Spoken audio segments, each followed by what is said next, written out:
This video. Hello mga king for this video.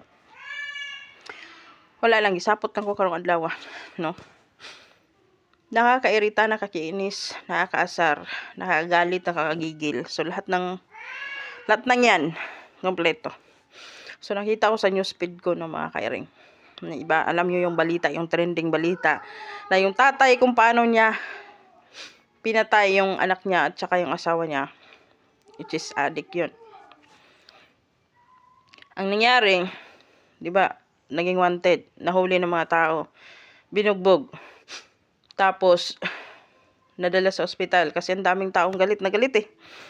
Dinala sa ospital mga kairing at anong nangyari? Kailangan ng blood donations. Yung ibang tao nangangailangan ng blood donation na kahit nagbayad pa, kahit pumunta pa kahit saan-saan ng gobyerno, walang dugong nakuha. Pero yung addict na kumitil ng 2 buhay, talagang namidya pa na kailangan ng blood, kailangan ng dugo. Huy! Putangin na yung dugo sa iro. Diba? Ano ba?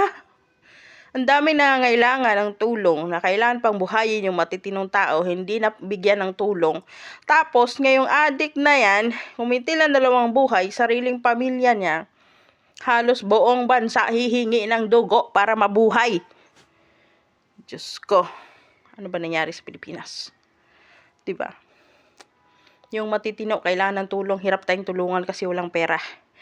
Pero yung addict na kriminal na nga, tutulungan pa ng gobyerno. Sana all. Diba? Tapos ngayon magtatanong kayo kung bakit ang dami-daming wala sa Pilipinas ng mga Pilipino at nasa ibang bansa na. Ito yung isa sa dahilan, baluktot yung paniniwala at batas ng ating gobyerno. 'Di ba? Ano ba 'to? Hoy! Nailan ng dugo. Lagyan niyo ng dugo ng aso 'yan. 'Di ba? Ito ba yung pinaglalaban ng mga senador? Yung protektahan ang human rights ng mga addict? At paano yung mga biktima? Paano na yun?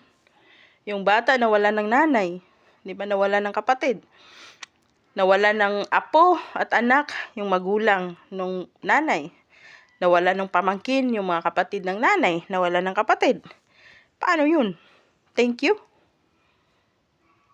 Saan ang hustisya doon? O sabihin na natin, human rights, kailangan natin hustisya doon para doon. Yan na nga eh. Mamamatay na eh. Natulungan nyo pa. Di ba? Kayo pag gumagawa ng paraan para mabigyan ng dugo, para matulungan at madugtungan ang buhay. Paano yung buhay na kinitil niya? Di ba?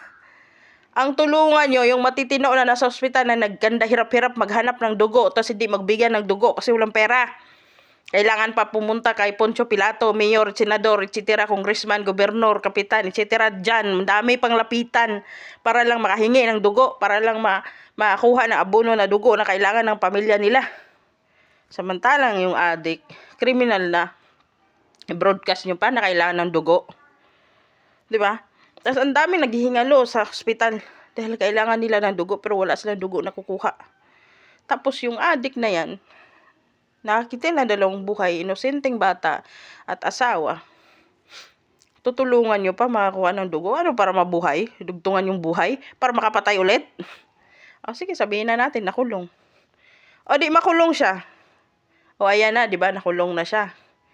Upo siya doon sa selda, no? May bantay pang gwardya.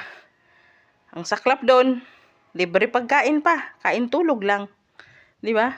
Ang addict at kriminal, yung addict at kriminal, kain tulog sa selda. May gwardya pa. Samantalang yung inosenteng bata at asawa niya, wala na, nag-rest in peace na. Ang ingay ng alaga ko. Saan yung hustisya? Kaya ang hirap piliin ang Pilipinas. Maraming nagsabi, umuwi na kayo sa sarili nating bansa, mga bagong bayani kayo. Paano gagawin ng mga OFW yung ganyang pamamaraan? No? Uso na naman yung mga ganyang kalakalan ngayon. Di ba? Imbis bumuti na noon, bumalik na naman ngayon. Kailan ba tayo magigising nito? Di ba? Pinagluloko na tayo ng sarili nating bansa. Ewan. Dito sa ibang bansa, pag nagkasala ka, talagang nagkasala ka. Di na kailangan ng mga ganito, ganyan, etc., etc. Wala na. Pag nakita na guilty ka, Wala nang mahabang investigasyon, guilty ka. 'Di ba? Sa Pilipinas, ang daming proseso. Tutulungan pa ng gobyerno. Hoy,